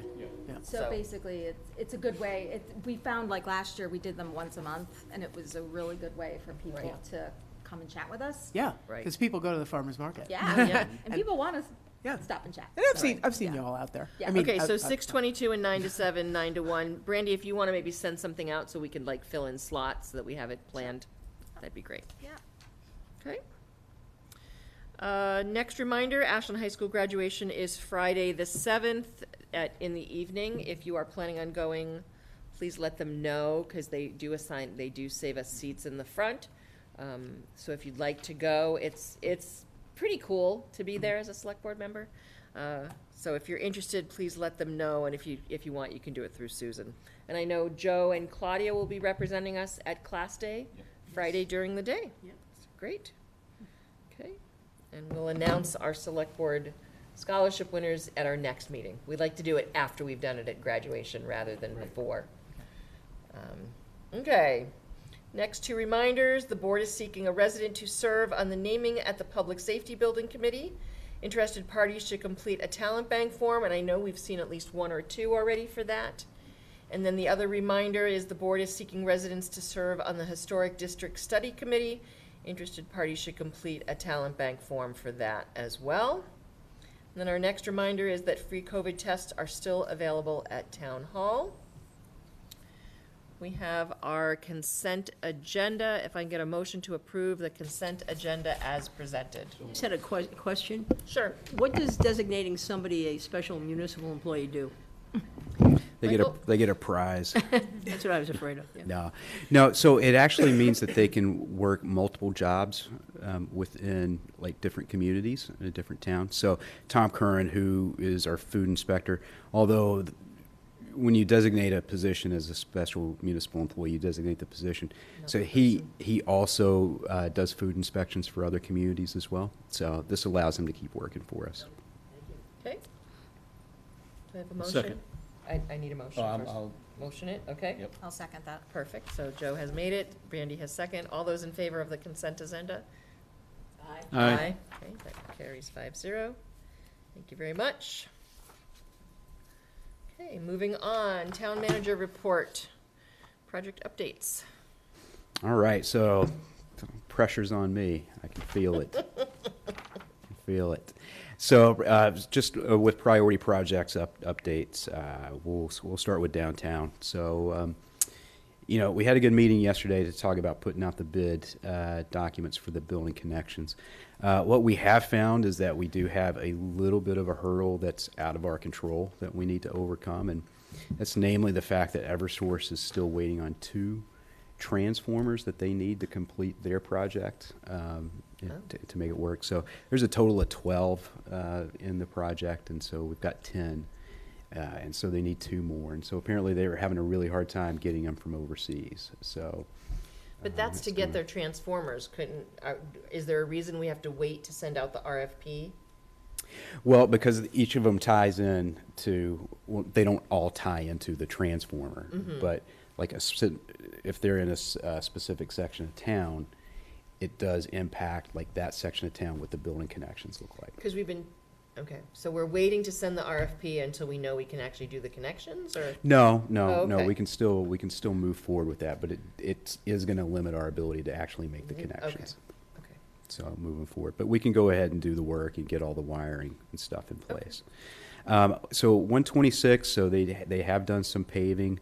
I am hearing that they are going to need to, in the future, shut down all of 126 for a little bit, and we'll have to come up with a detour route in order to do some of the culvert work that's associated with the project. And that's more towards the, I would say, the northern end of town. So that's the update on 126. Do we know timing of that, or? I don't have specific timing yet, Okay. but I'll get that for you. So soon. ideally, if we can have that finalized before our next meeting, so that we can review it and publicize it and approve it. And get, yeah. Will they get be it out looking there. to do any night work to do that? I don't think or it's going to be done at night. You think it's so, gonna be yeah. daytime? Okay. So we'll double check. And so that's what I have for priority project updates. I know Mendez is still, we're working with Concom, just, working through some stuff with that, which I'm confident will be resolved Yeah. soon. Okay. Okay, moving on to comprehensive plan update. So those of us on the committee know that we received the aggregated community engagement summary report. Summary. A little bit of light reading. Yeah, so I totaled it up. It's almost 400 pages. Yeah, so, I have not, admittedly, I have not had a chance to go through it all. I did, Federal budget bill. not that I could, there's little bits and pieces that you, a summary, like different parts. There is a summary document, but all total, it's like 400 pages. One of the things I did say, though, is, and I want to double check, is make sure that they captured everything. Mm-hmm. I was looking through some of the listings of input, and I didn't necessarily see everything. So it could be I just missed a page or not, but I definitely want to double check that. And then we'll be having our visioning sessions coming up. Yep. Coming up soon. So looking forward to that. And we're not going to have our regular meetings, For June and regularly July, scheduled meetings, correct. because we'll be doing that. July is still up in the air. Oh, Yeah. okay. Let's see. So update on the Warren Barn. Well, the good news is that the Mass State College Building Authority has agreed to, in principle, to take on the oversight of the construction of the Warren Barn. Okay. So we would basically pay them the money that we have, and they would go ahead and oversee the construction of that, which is a huge win for us because that takes that load off of our plate. So that's the 100,000-foot view, right? So the devil's in the details. So what we have talked about doing is creating a working group that would include representatives from the town, also the Mass State College Building Authority, Framingham State, and then Flick, to talk about essentially three different memorandums of understanding or memorandums of agreement. So one would be essentially the agreement whereby we give them the money and they do the oversight. Mm-hmm. So kind of more of a formality than anything, but has some particulars associated with that. The other one is a license agreement for them to use part of our property to build that rink that Dr. Hamill came and talked to the board about. Yeah. The board was supportive of. So do that. And then the third is an ongoing operating arrangement between Framingham State, Flick, and the town in terms of how to use those facilities, who uses those facilities, who pays for the operations, things like that. Who manages it? Who schedules it? Okay. Yeah, so Framingham State is proposing that they would manage it, or Flick, that the organization that they have that That's runs the running conference Warren center Conference Center. would Okay. basically do that. But we need to work all of that out. So we're talking about forming a working group. So Jen is going to participate from the town, but I wanted to see, does a member of the board want to be a part of that? And if so, who would you like that to be? Is anybody interested in participating? Yeah, I think I would be interested in participating. You have the time and, okay. Okay. Okay. So include Claudia and. Yeah, we can Great, thank you include you for as part of offering to that. step up. Absolutely. Yeah, so that's basically Okay. that. Anything else I missed? We had a real brief meeting yesterday.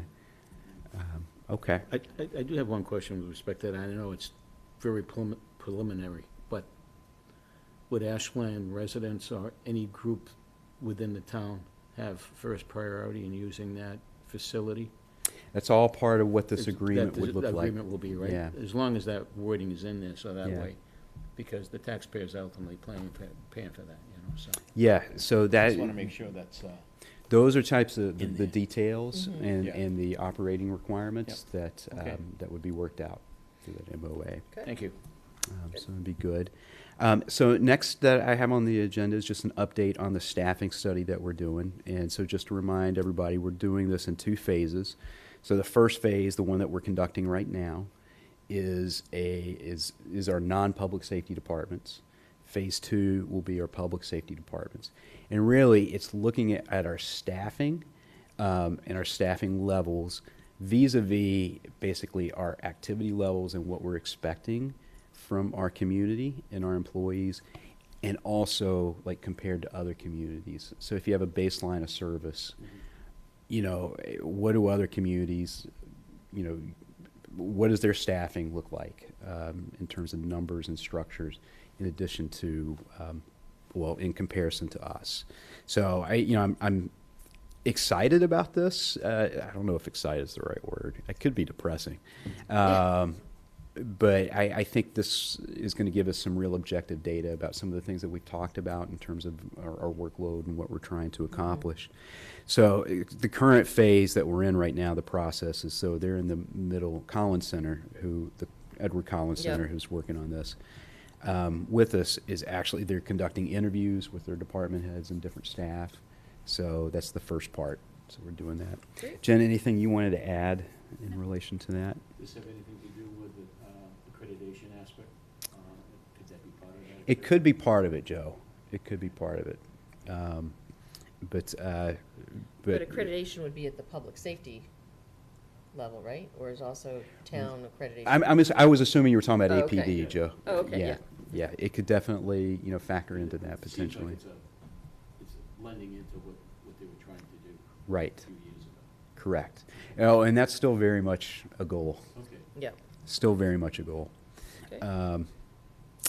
And then, let's see, finally, just an update on the dog park. JB, I'll let you want to use your own mic, excuse me. It doesn't matter, but, so and we've actually had a little bit, I can't remember the last time we provided an update. We have re-engaged with a designer that also has a civil engineer. I was able to meet with the Conservation Commission at their last meeting just to sort of, our biggest hurdle is certainly the location in terms of the wetlands that surround the proposed dog park. And so the Conservation Commission is open to having a site walk, similar to what we did for the public safety building, just to so our designer sort of has big picture concerns that they might have, so that we can go in prepared when we do our full notice of intent. So I'm in the process of trying to schedule that now. Can you let me know when that's scheduled? Because Sure. I think I'd like to walk with that and hear For what sure. they have to say. Sure. Thank you. And that's really sort of where we are right now. They're doing, they've done some test pits just to make sure they're checking the soil. We had one conversation with department heads, and then also Kara was there, Good. Kara Terrell, as part of, at least for part of it. There was some conversation about, I know the committee really wanted to have it open year-round. Our designers are recommending that possibly we close it for the winter months, or maybe more importantly might be, is the spring. And that's really, if we're trying to keep it as natural as possible, when the dogs can sort of ruin root systems when it's like the mud season. And so just sort of thinking about what that may look like. And then they just had they're sort of looking at other more natural looking dog parks in Massachusetts, just to sort of think that through. And we do have to have our design ready for the Stanton grant review by the end of this year, and really Right. February is the sort of drop dead time. Right, and we have to get them to review it and hopefully give us funding for it by then. Okay, great. Okay, any questions, anybody? On unrelated matters? Sure. I was just curious about how the Clover Road Brewery tap room is coming along for the fire station. I thought it was going to be open by now. It's good weather for an IPA. Yeah, so they're working on their license at the state level. And then the architect came in today, or this week earlier, right, Yeah, to do some so, things. They're still going through site plan with the planning board, and planning board had asked for just a cross section of the patio that would be out in front. I think that they've had some fits and starts with their architect, and so the hope is that they'll have the final piece of material in by the end of this week, and then at the next planning board meeting they'll be able to sort of work through that process. But So the planning board has been asking for actual materials that they're using? no, they wanted to just see what the patio will look like. Oh, okay. It's supposed to be a raised patio to flatten it out from where it's at right now. Does it take, this might not be a fair question, does it take longer to bring things to come to fruition in our community than it does in others? Because I can tell you that that's what people say to me all the time about any project that we're trying to get to come online, such as, I mean, what was somebody else talking to me about besides, I don't know if it was Murphy's at the time, how long that took, or something else that took 2 years, and Yes, I mean, my experience, yes, it does take things a little bit longer here to happen, and it could be for a variety of different reasons. I think in the case with Clover Road, I think the planning board's been asking for this same documentation for a while, right? And I think it's just the applicant has been delayed in getting that information to them. But there are certainly other circumstances with other projects that have it's taken a just while. another reason why maybe we need to have some kind of joint meeting. Because I feel like, we really need to figure out ways to make things easier for people who want to come to our community and do something productive that will make it what we want our community to be, and have it be not a painful process. Yeah, because I also think that, and I've just heard this, well, I was about to say anecdotally, but it is from, developers. One of the reasons why some Ashland projects are like so big is because they know how long it's going to take, the grind, the cost associated with that, so they kind of make that up on the unit count side. So, yeah, it's a balance, right? It's a balance. Chair, I do have a question. Okay. For Michael. Status with the YMCA and anything with respect to UGC and where we stand with them? No, nothing, so no updates on UGC, but can- Joe, I haven't checked in a Okay. bit, so. I can let you know what's going on with the YMCA. So they're Okay. still in their fundraising phase. Yep. They do have a design set, and with having received $5 million of federal funds for the early childhood section, right now they're looking at doing a phased approach. So phase one would be the early childhood section as well as sort of the gym and the main section.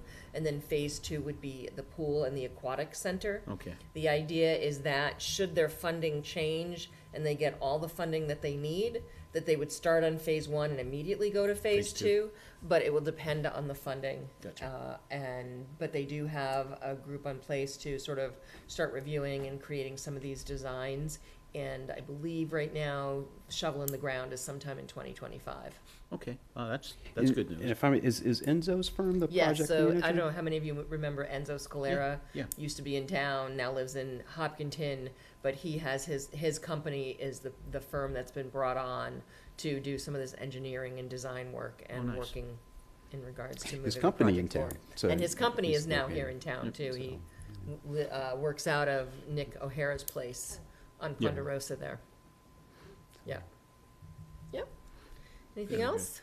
So I had another town manager related question, not on this particular list, but the sidewalks for 135, where is that sort of in the, So that did get its permit from Concom. okay, So moving on to the next phase, which is just doing a couple more tweaks on the engineering piece, and then did we sign the contract? We haven't signed the contract for the bid, the construction work. I don't think so. I mean, Because we were doing MAP, we were going to do the MAPC bid, if I remember correctly. Oh, cool. No, we haven't signed the contract for the construction yet, but that's coming. Okay. And was it finally decided to be on the eastbound side or the westbound side? I believe it is the eastbound side, yeah. Sorry, I had to think about that. So it'll be added, so at the crosswalk, it'll then be on the other side? Correct. Okay. Okay, good. Any other questions for Michael? If not, we'll go into board reports. So Makita, this is an opportunity for you to talk about anything that you've gone to, involved in, things that you have coming up related to town or regionally that you'd like to share. So Oh, sure. you get to go first. Okay. Yeah, so last weekend I was at the opening of the Corner Spot. Yep. On Saturday. It was incredible. Just so many great local vendors there, a lot of families, great turnout. Just a beautiful, beautiful day, beautiful occasion. Great to see people out taking advantage of this incredible community resource. So, yeah, that's all I have to share. Good. Claudia? Well, I spent a lot of time in my house in the past couple of weeks. Lucky you. But I just did want to just mention a couple of things that within the last, few days. So some of our sports teams, I don't know, the girls lacrosse team's doing really well. There was a video posted, and I was trying to find out where it was posted, but I don't think I got a response about that. In any case, of Anna Magenis, who scored behind her back at the end of the game. It was very cool. Yeah. So it was a fun video. And then ESPN picked up a former student Brandon Grover, who is now a student at I think Salve Regina, making a spectacular catch in the outfield, and so ESPN picked up and had that on the airwaves. If you want to go looking for it, you'll see it. And then I did want to congratulate all of our high school seniors, and I thought a lot about them in recent days, and thought about certainly I think for me personally, it's really been a great joy to have known so many of them through the years. And I wanted to congratulate 2 employees. Actually, there were many from Warren School, so I probably shouldn't even go there because I can't even name all of them. There were like 7 retirees from the Warren School. Wow. Jen Temple being one of them. Who Yes, I saw that. we all know. I know she had 2 generations of my family's children. So, and I think 6 others as well. Tricia Kane being one of them.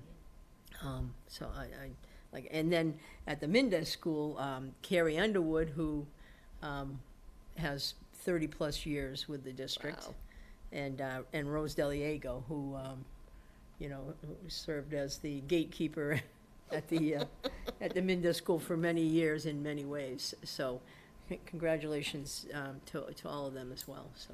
Always Great. has a smile on your face. Yeah, absolutely. Always. All right, thank you. Great, thank you. Brandy? So I was also at opening day at Corner Spot. That was fun.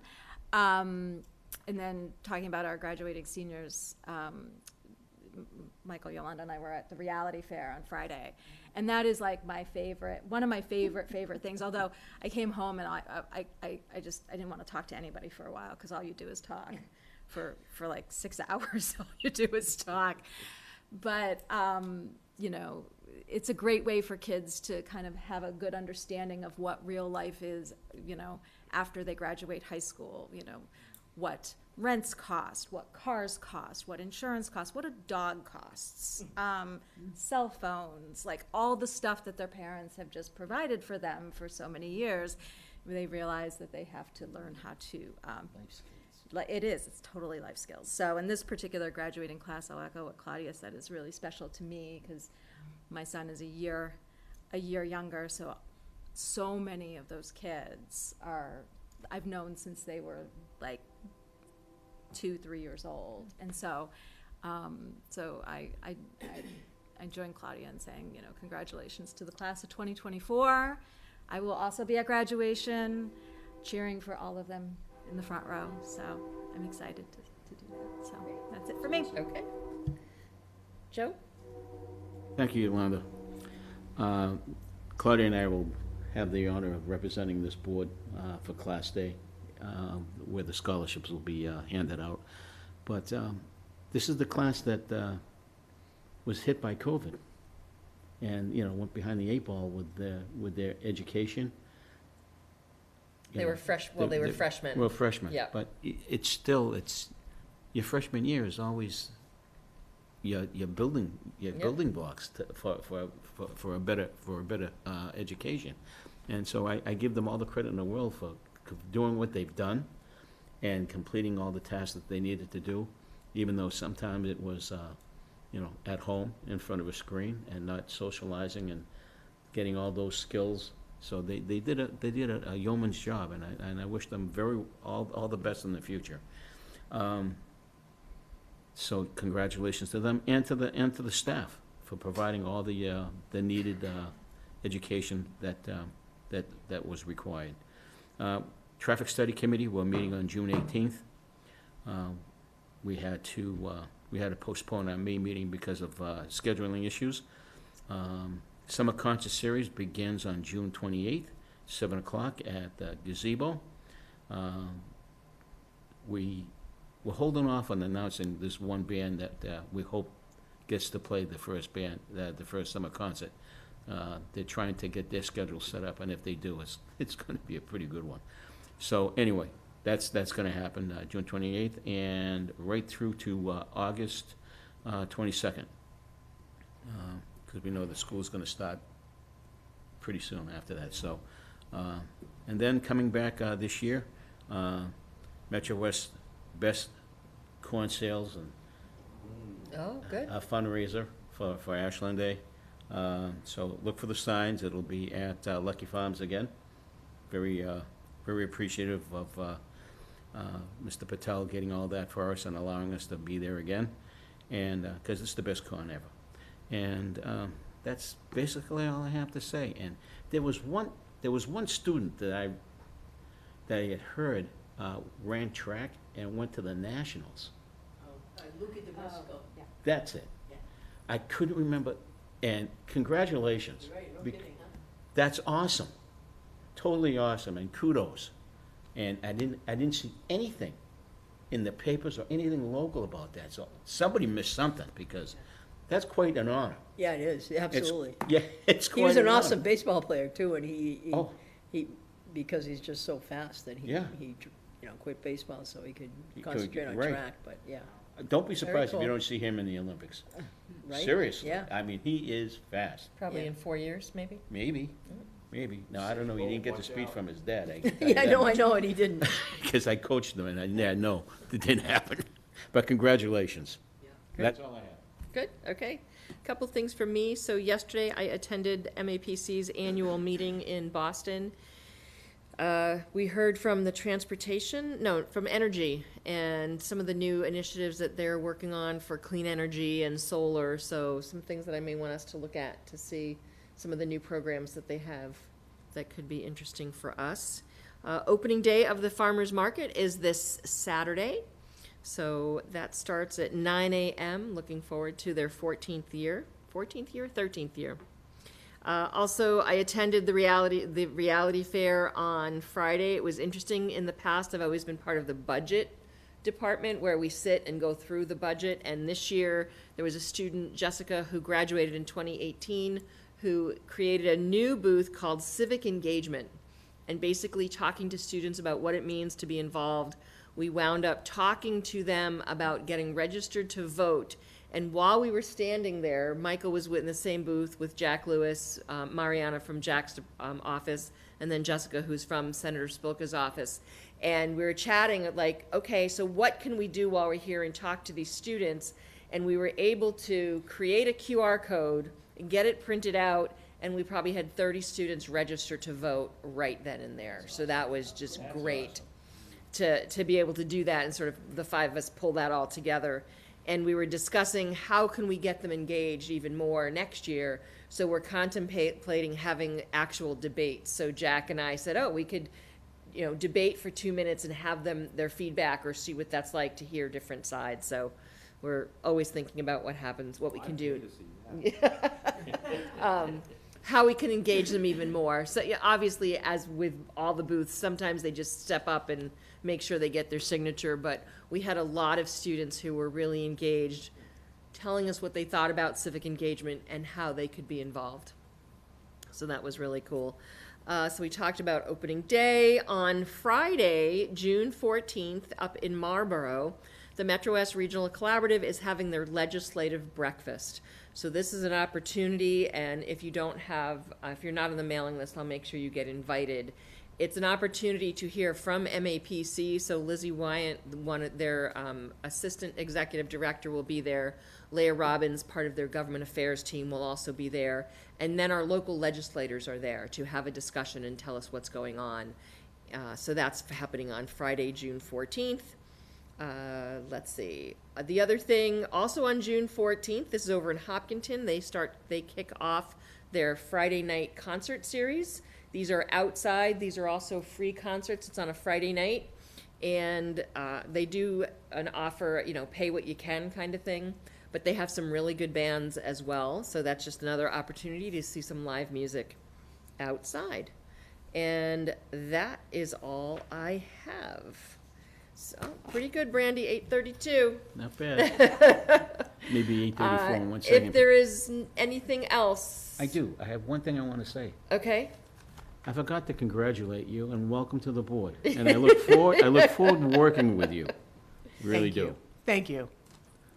Now I'm done. Now you're done. Yes, I think we actually weren't talking about this, but before we got on camera, we were talking how this is historic for Ashland in many ways. This is the first time that there are 4 women sitting on the select board. We've increased year over year over the last 3 years. This is also the first time a person of color, so it's great to have that on our board. And we thank Makita for stepping up, and we look forward, I personally look forward to what we can accomplish in the next year in supporting our community and Michael and Jen. Moving forward. Yeah. And I just want to thank the people of Ashland for allowing me to step up and to be a part of this body and to serve them and to make history with all of y'all. So. Great. With that, if I can have a motion to adjourn? So moved. And a second. Second. Great. We will see you back here on June 26th. That will be our next select board meeting. Enjoy June 19th and hope to see you at the farmers market any Saturday starting this Saturday. All those in favor of adjourning? Aye. Aye. Thank you all. That wraps up this meeting for Wednesday, June 5th. We will see you back here on the 26th. Thanks so much for watching.